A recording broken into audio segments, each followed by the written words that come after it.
for today mga boss, syempre kasama ko na naman si ate. At kakauwi lang niya galing ng trabaho. Ayan o.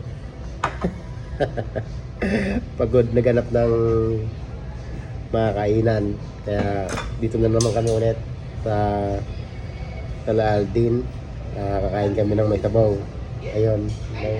Namimili siya ng pagkain. Yan mga boss, papakita ko sa inyo kung ano na mga kain namin ulit. Siyempre kung favorite, gustong-gusto namin na kinakain, favorite namin. Kaya dito na naman kami ulit sa Aldin, tabi na metro. Kaya dito na. Tara mga boss, papakita ko sa inyo kung ano yung kinuha nun. Yun o. Yun, natin ko na nga yung hinihintay namin mga boss. Siyempre okay.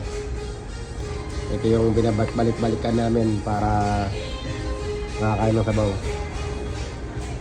Kakain na kami mga boss. Ayun o. Akin yan? Yan o. Tinan mo naman mga boss o. Hindi na kailangan kanin dito. Yan o. Natin. Tikman natin mga boss para panalo to.